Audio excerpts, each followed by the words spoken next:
I am 32 years old now, sitting at my own kitchen table in this picture-perfect house in Evergreen Estates, North Carolina. But the memory that shaped me most is not of joy, not of laughter or celebration. It is a picture burned into me. The day my parents left me, standing on a sidewalk, stomach growling, clutching nothing but my own bony arms and a crumpled paper bag someone had tossed aside. People often say, family is the place you can always return to. Dave Willis once wrote, family isn't defined only by last names or blood. It's defined by commitment and love. That truth came late to me. My family did not protect me. They abandoned me. And if you're listening right now, you might wonder what happens when the very people who gave you life choose hunger for you over keeping you. That was my beginning. The summer sun was hot that afternoon in Kentucky, so bright it made the cracked asphalt gleam like fool's gold.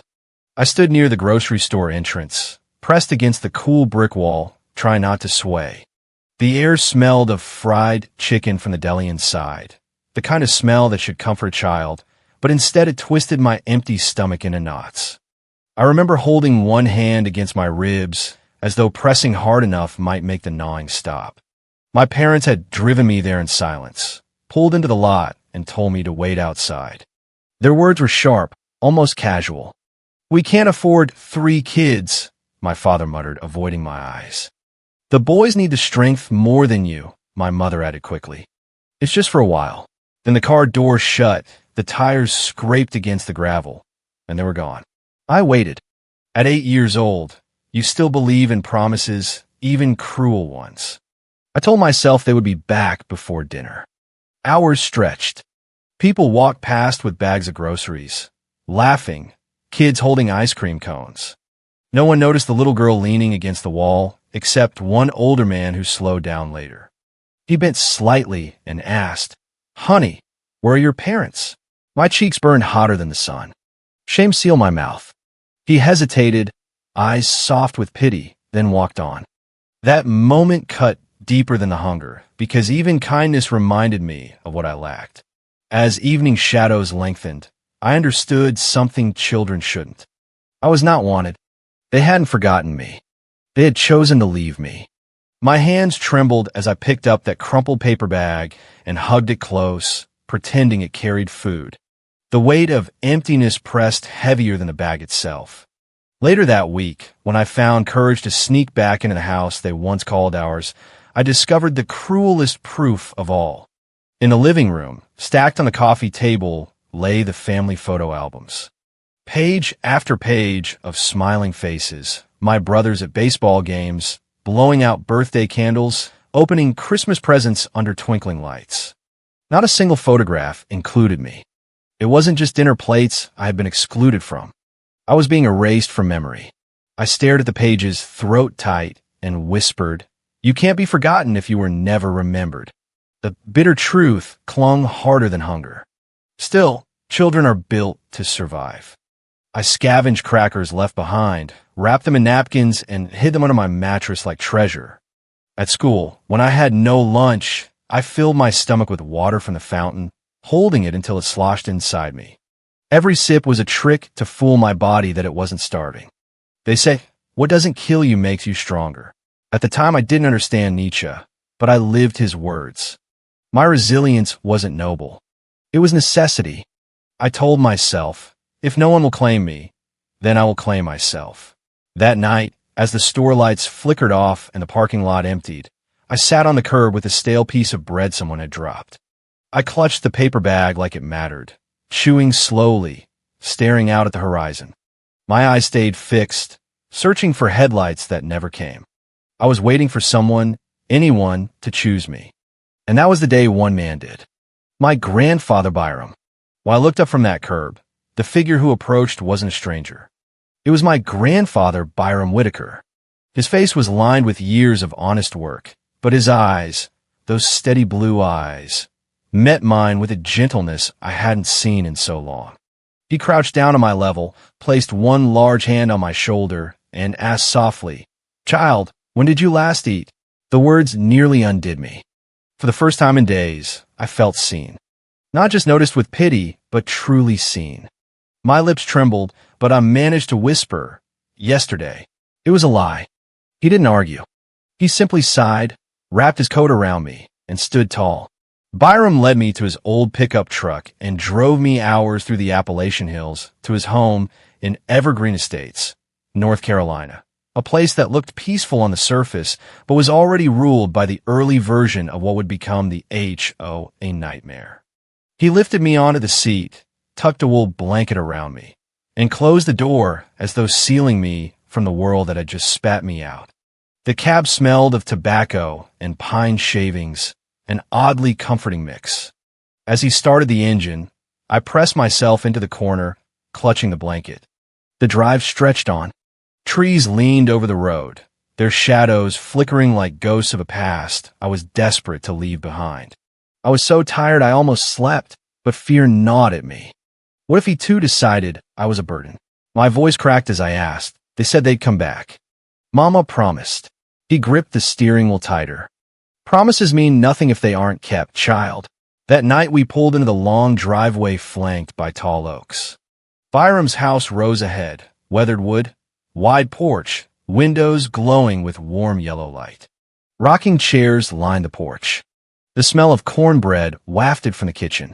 In the American South, neighbors brought food without being asked. I stepped inside hesitantly.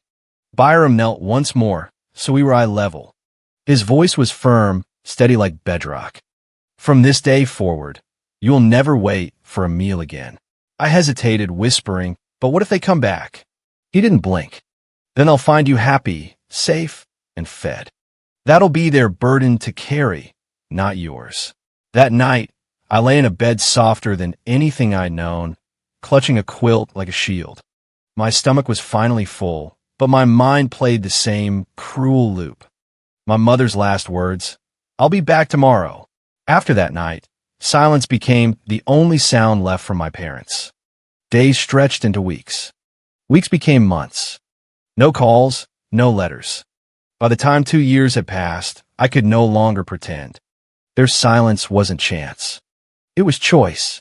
They had cut the cord deliberately, and I was left to live with the echo. As I grew older in Evergreen Estates, I understood a bitter truth many Americans know. Silence is sometimes the most cruel response of all. Words can wound, but silence buries you. My first birthday after being abandoned felt like a test of hope. I waited the entire day for the mailbox. Nothing. By the third year, I stopped expecting, yet the ache deepened. That year, Byram placed a single cupcake on the table. A tiny flame flickered on one candle. He didn't sing. He just slid it toward me with a nod. That simple gesture held more love than anything my parents ever gave. Life went on, but the wound kept opening. Years later, whispers reached me from Kentucky neighbors. My parents had moved, changed numbers, given no forwarding address. They weren't lost. They had made sure I couldn't find them. That was the sharpest cut. It wasn't neglect. It was erasure. I poured myself into schoolwork. Books became companions that never left. I helped Byram with chores around the house, mowing the lawn exactly 2.5 inches. Even back then, the HOA was starting to nitpick, trimming hedges to regulation height, painting the trim the approved beige. Each task gave me something tangible to hold when everything else felt unstable. Byram taught me early. These HOA folks love their rules more than people. They'll fine you for breathing wrong if you let them. He fought them quietly in his day, documenting every absurd citation. I didn't know then how those records would save me. On my 14th birthday, I lit my own candle. "Happy birthday to me," I whispered. Byram sat across from me, eyes heavy with sorrow, but full of respect. That night, I realized I wasn't just forgotten. I was erased on purpose. The church bells tolled softly the morning of Byram's funeral. Neighbors filled the pews. The pastor spoke of his strength and generosity. I sat near the front, clutching a handkerchief, staring at the coffin draped in simple white lilies. He was a good man, people said as they squeezed my hand. The walk back to the house felt heavy. Inside, the silence roared. A week later, the mail brought an envelope with a heavy seal. Inside was a letter instructing me to appear at lawyer Eleanor's office for the reading of Byram's will. The following morning, I walked through Asheville's old streets. Eleonora greeted me warmly. Your grandfather was very deliberate in his choices. She opened the folder. Byram left you his entire estate, $10 million in assets, the house, and all belongings. My breath caught. Then she slid forward an envelope and a small USB drive. He also left this letter and video specifically for you. He prepared these years ago to prevent contestation. He anticipated trouble from people like the current HOA president. I unfolded the letter, tears blurring the words. You know hunger, so you will never waste. You know pain, so you will never be cruel. You are the legacy I choose. On the USB, Byram's frail voice appeared on screen. If the HOA ever comes for what I leave you, remember this. They left you hungry once. I'll leave you proof they're the real thieves now. He had secretly recorded years of Deborah Thompson's board meetings, embezzlement, selective enforcement, kickbacks. The evidence was ironclad. I left the office lighter, yet heavier with responsibility. Standing in the kitchen, that evening, I placed the letter on the table. You are the legacy I choose. But what happens when the ones that didn't choose me come back wearing HOA name tags? The morning after the will reading, the house was quiet in a way that carried both comfort and unease. I brewed coffee, listening to the tick of the old clock. For a brief moment, I allowed myself to believe peace might follow Byram's passing. That illusion shattered with a loud, confident knock at the door. Nothing like the soft knocks of true neighbors. I set the mug down slowly. When I opened the door, Deborah Thompson, president of the Evergreen Estates, HOA, the woman everyone called Debbie the Rule Queen, behind her back, stood there in her pastel blazer, clipboard in hand, name tag gleaming like a badge of tyranny. She smiled that practiced, honeyed smile that never reached her eyes. Sarah, darling, welcome back to the neighborhood. We're so glad you're here. But we do need to go over a few adjustments. She didn't wait for an invitation. She swept past me into the kitchen as though inspecting real estate she already owned. Her eyes scanned every surface, the polished table, the photographs Byram kept, even the plates in the cabinet. Oh, honey, we've missed having a proper homeowner here, she cooed. But her perfume, expensive and sharp, filled the air like a warning. My thought cut in like a whisper I couldn't suppress. This smells like power, not neighborly love. She trailed manicured fingers along the mantel, nodding to herself. You've grown into such a fine young woman. But the lawn, it's 2.7 inches. Our covenant clearly states 2.5 exactly. And that paper bag you left on the porch yesterday? Clutter violation. First offense is $200, but we can waive it if you sign this compliance agreement right now. I stood frozen. The crumpled paper bag, the same one I'd clutched as a child, had been my quiet keepsake on the porch swing. A reminder. Now it was evidence of my disorder. Deborah's voice rang out in that overly sweet tone. We're a family here in Evergreen Estates. We look out for each other. You wouldn't want to be known as the one who brings the property values down, would you? A neighbor, Mrs. Celestine, stepped in with a pie just then. She smiled warmly, eyes landing on Deborah. Oh, I didn't know you had company. I thought Sarah was all alone after Byram passed. The words struck me like a blade. Deborah didn't correct her. She simply adjusted her scarf and offered no defense. In the story Deborah told the neighborhood, I was still the invisible girl, the one abandoned, the one who didn't belong. When Celestine left, I turned on her. Where were you at the funeral? At the will reading. Deborah waved a dismissive hand, cufflinks catching the light. We had important board obligations. You understand. My voice rose sharp with anger. Important? Burying the man who raised me wasn't important? Supporting the granddaughter he chose wasn't important? Deborah pursed her lips, looking everywhere but at me. Then she leaned closer, voice dipping into that sickly tone people use when they're selling something poisonous. Children are supposed to take care of the community standards. That's how it works here. You wouldn't want to be known as ungrateful, would you? She had turned the oldest weapon, guilt, against me. Not just guilt, but community duty. Inside my chest, memories stirred. Me at 8 waiting outside that grocery store. They didn't take care of me when I was starving. Why was I expected to bow to their rules now? I steadied myself. This is my house, not a hotel, not a charity. You don't get to claim it. Deborah chuckled bitterly. You wouldn't even have this house without the community approving the inheritance transfer. Blood, or in this case, legacy, means you share the responsibility. I met her gaze. Legacy means nothing if it stars you. The kitchen grew still. My words echoed against the walls. That was the turning point. Deborah's sweet veneer cracked. Don't be selfish. The covenants say we share the burden. I pushed the stack of violation notices back across the table. You think I'll sign away Byram's legacy with a smile? You think I'm still that starving child waiting for crumbs? Her eyes hardened. Before she left, she dropped one last line. We'll be back for a full inspection tomorrow. For your protection, of course. The threat hung heavy. I stared at the door after she closed it.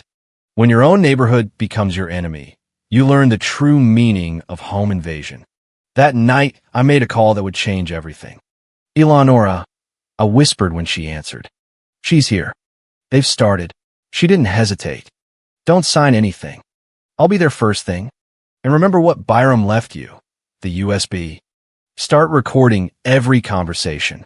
Relief washed over me, but fear lingered. I knew Deborah wouldn't wait quietly. And I was right. Near dusk, the front door opened again. Deborah led the way, but she wasn't alone. 2 board members followed, briefcases in hand, expressions composed into authority. They sat at my kitchen table without asking. Papers slid across the wood filled with fine print and seals meant to intimidate. For your protection, the man said smoothly. We'll handle your property compliance until you're ready. It's a lot for someone your age. You need guidance. I kept my hands folded to hide the shaking. Strange, I answered evenly. Because my actual lawyer says otherwise. They blinked, caught off guard. Deborah recovered quickly. You're confused. These are standard documents. All you need is your signature. I stalled. I read every line slowly, letting silence stretch. They grew impatient. Deborah disappeared briefly, then returned holding a large box wrapped in shiny paper. We brought you a gift, she said, voice dripping sweetness. I pulled at the ribbon. Inside was no keepsake. Another document lay there, ready for me to sign, transferring temporary oversight of the property directly to the board. I let the lid fall shut with a hollow thud. You couldn't give me a welcome basket, but you bring this. The smile on her lips didn't falter, but her eyes went cold. They had dressed their betrayal in ribbons. I shoved the papers back. You think I'll sign away his legacy with a bow on top? You think I'm still that child clutching a paper bag? Deborah leaned forward. We're protecting the neighborhood. I locked eyes with her. You're protecting your kickbacks. The fake board member slammed his briefcase shut. If you won't cooperate willingly, we'll make sure you regret it. The threat hung heavy. I looked at each of them and knew this was no longer a private matter. This was war. By sunrise, the truth would face the light of day. Dawn broke over the house with a silence so heavy it pressed against my skin. The air carried the scent of damp earth after a night of restless rain. I hadn't slept much. I sat at the kitchen table, Byram's letter folded neatly in front of me. Its words etched into my mind. You are the legacy I choose. The night before had shown me how far Deborah was willing to go, and I knew this morning would demand something greater. I tightened my grip on the steering wheel as I drove toward Eleanor's office, heart hammering like it had on that grocery curb when I was a child. Except this time, I wasn't waiting for rescue. I had faced hunger once. This time I'd face them with truth. Eleonora was already there, waiting at the broad mahogany table, a stack of sealed envelopes before her.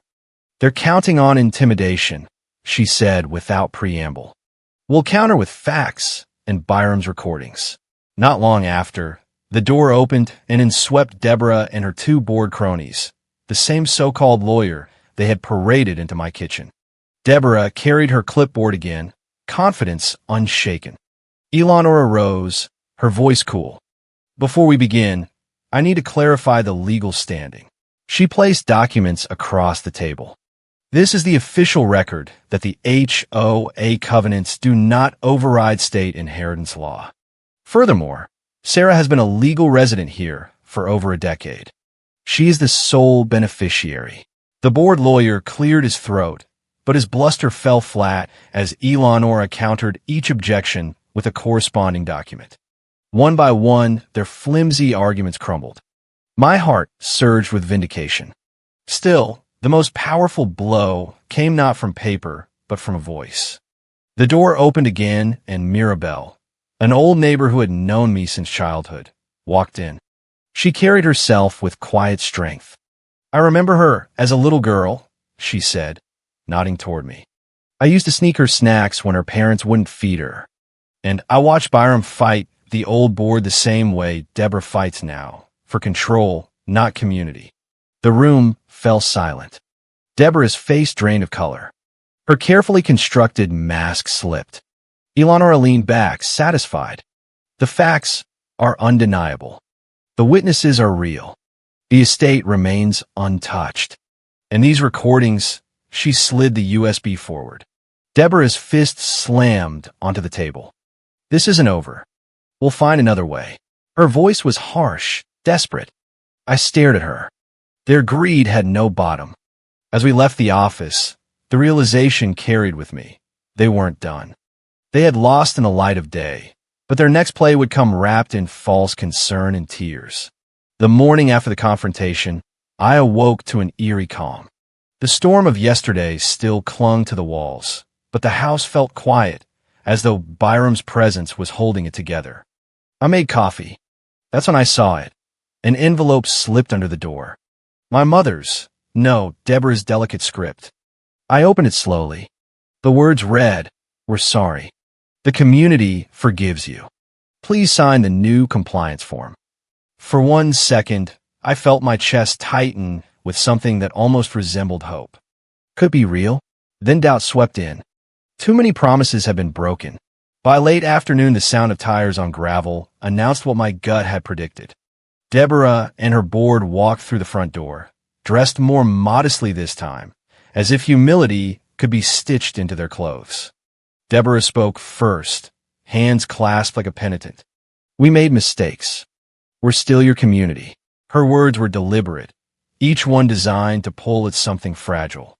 I stood firm by the kitchen counter. Community doesn't disappear for a decade of silence and reappear for control. Deborah lowered her gaze, playing her part. "We thought we were doing what was best, but we've seen what we did wrong. It was a performance." Their false humility was easier to spot than ever. I let the silence stretch, then walked over to the cupboard and pulled out Byram's handwritten letter. Slowly, I laid it on the table, sliding it toward them. This is what matters. The letter's edges were worn from how often I had held it. "You are the legacy I choose. No one else has the right to claim this." Their faces changed instantly. Deborah's cheeks paled. Her lips pressed into a thin, angry line. Her voice cracked with forced calm. "That doesn't change the covenants." I leaned closer, meeting her eyes without flinching. "It changes everything. The covenants abandoned me. Byram chose me." Before the silence could suffocate the room, Eleonora, who had come at my request, reached in her bag and placed a small DVD on the table.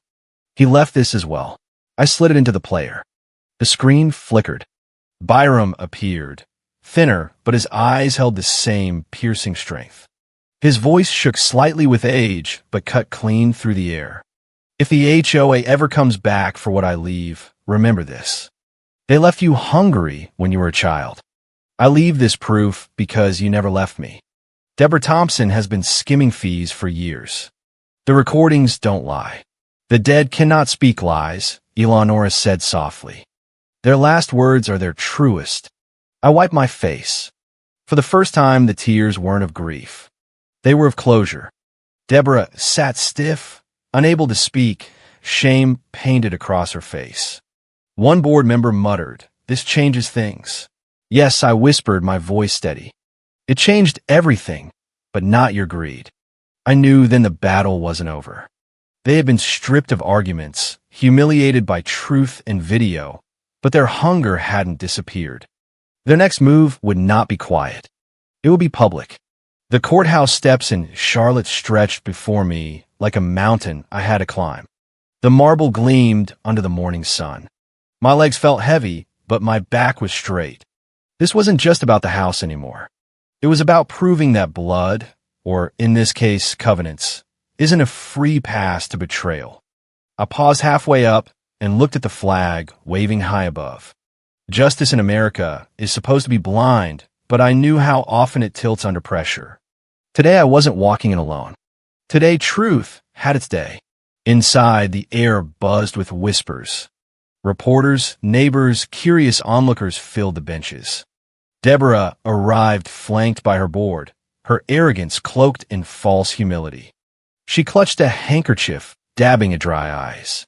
When the judge entered, the room rose and then sat in silence. Deborah made her first move quickly. She leaned forward, her voice syrupy but loud enough to carry. "We're here to support our resident," she said. I swallowed a bitter laugh. Support had never looked so much like theft. Their lawyers stood, presenting their argument. The covenants are clear. She owes the community compliance. The property must be brought under board control for the greater good. I gripped the edge of the table. The audacity was staggering, but not surprising. In this country, many neighborhoods tear themselves apart over rules, the courtroom becoming a theater of long-buried resentments. And here we were, starring in our own ugly play. Eleonora rose with calm authority. She unfolded the first set of papers. "These are the original recordings and financial audits Byram prepared years ago. Deborah Thompson has been embezzling HOA funds for personal landscaping and kickbacks. Selective enforcement against Sarah Bennett proves malice." She placed them before the judge. The rustle of the crowd rippled through the room. Deborah surged to her feet, face red. She's still part of this community. The covenants don't disappear. The judge's gavel struck sharply. "Sit down. Not in the eyes of the law, and not in the eyes of decency." Murmurs swelled in the gallery, heads shaking, whispers carrying judgment heavier than any verdict. Eleonora pressed forward, sliding Byram's official will and the video transcript across the table. Furthermore, the estate was left entirely to his granddaughter with explicit protections against HOA overreach. He prepared this document years in advance to prevent exactly this kind of dispute. Neighbors shifted in their seats. Reporters scribbled furiously. For the first time, I saw doubt flicker across Deborah's face. The hearing adjourned in a haze of chatter and flashing cameras. By the time I reached the house that evening, Deborah and her board had followed me, still simmering with defiance. When I stepped inside, they tried to push in behind me. I turned, hand firm on the door, and met her eyes. "This house isn't yours." It never was. With deliberate finality, I shut the door and locked it. The click echoed louder than any shout. I stood tall on the other side, breath steady. The same door that once opened when I was a hungry child now closed to those who tried to starve me again. Inside the house was still, the quiet now, comforting rather than suffocating. I walked to the kitchen, set my bag on the table, and sat in the chair where Byram once read his newspaper. For the first time in years, I felt lighter.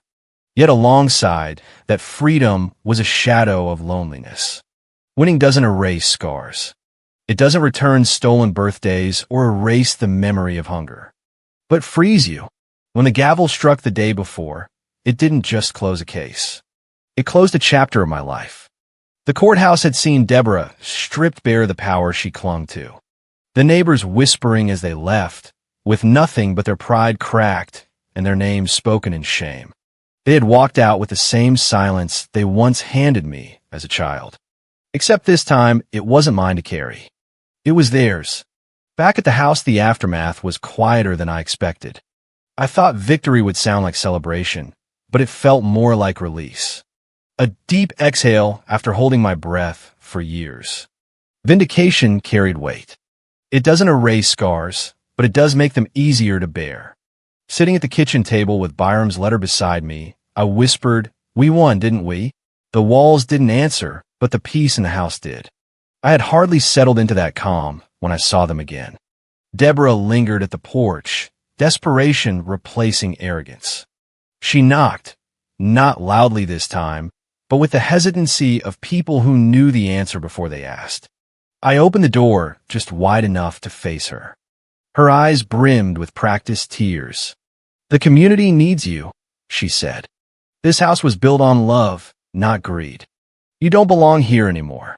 I closed the door slowly but deliberately, twisting the lock with a click that echoed louder than any scream. That was the end of their access. The final act of closure. In this country, people talk often about boundaries, about the strength it takes to draw them, even when others don't respect them. That lock was my line. I leaned against the door, my heart steady. The same door that once opened when I was hungry now closes to the ones who tried to starve me again. Deborah pleaded from the other side. Words muffled, but I didn't move. My voice rose, not for her, but for myself. "You chose to starve me with fines. You chose to erase me from the neighborhood. And today, I choose to erase you." Her sobs turned shrill. Justice didn't look like revenge. It looked like independence. As George Herbert wrote long ago, "The best revenge is living well." And in that moment, I understood those words better than I ever had. Later that evening, I sat alone in the house.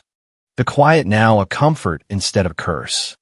I reread Byram's letter and replayed his recorded message. His frail voice filled the room, but this time it didn't bring tears of sorrow. It brought gratitude. "You are the legacy I choose," I whispered back to the empty air. "I'll honor that. I'll honor you." I pulled out a notebook and began drafting plans. The estate would not sit idle. I thought of scholarships for children who knew the taste of hunger, of programs to support those who had been discarded as I had been. The land Byram left could grow more than grass at exactly 2.5 inches. It could grow hope. Older folks know this truth well. The only way to soften the pain of your past is to turn it into purpose for someone else. As I wrote, I felt something shift inside me. The scars were still there, but now they were maps guiding me toward building a life bigger than the pain. The house was dark by the time I finished. I walked slowly through each room, turning off the lights one by one. In the living room, I paused to look at the empty rocking chair on the porch outside, the one where Byram had sat so many evenings. I smiled softly. Finally, I stood at the front door, hand resting on the knob. Beyond the glass, the horizon glowed faintly with the first blush of dawn. I whispered, "Hunger wants to find me. Betrayal once haunted me. But today I define myself." I locked the door to my past so I could open the door to my future. Because sometimes survival isn't enough.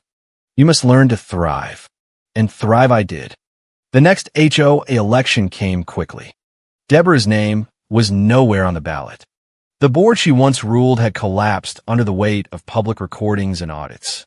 Neighbors who had once looked away now knocked with real pies and real apologies. "We didn't know," they said. "We should have seen." I accepted the apologies but kept the boundaries firm. The new covenants we drafted together were simple. No more selective enforcement, no more power trips disguised as community standards. One afternoon, Deborah showed up unannounced at the curb, clipboard gone, blazer replaced by plain clothes. She looked smaller, almost human. I just wanted to say I was wrong. Her voice cracked without the honeyed tone. I stood on the porch, arms crossed. Wrong about the fines? The embezzlement? Or wrong about thinking you could erase me twice? She had no answer. She simply turned and walked away, the click of her heels on the sidewalk the last sound I ever heard from her. The neighborhood watched from windows and lawns. No one rushed to comfort her. The power she had wielded so ruthlessly had evaporated the moment the truth came out. I went back inside, poured myself a cup of coffee, and sat at the same kitchen table where it all began. The paper bag I once clutched as a child now rested in a small glass case on the mantel. A reminder, not a weapon. Byram's letter lay beside it, the words still strong. Outside, children laughed on the street. Lawns grew whatever length their owners chose, and American flags waved freely without citations. That night, I lit a single candle on the table, just like Byram had done on my birthdays. The flame danced in the stillness, fragile but steady. I whispered under my breath, happy freedom to me, because no one else needed to. The house didn't echo with silence anymore. It hummed with possibility. If you're listening right now, and you've ever felt invisible in your own neighborhood, ever been fined into starvation or erased by petty tyrants wearing blazers and smiles, hear this. Strength doesn't always roar. Sometimes it is the quiet act of keeping yourself alive, documenting, waiting, then striking with the truth when others would rather forget you. The HOA Karen tried to finish what my parents started. She failed, and in failing, she taught every resident watching that no amount of clipboards or covenants can starve a woman who already survived real hunger. The end.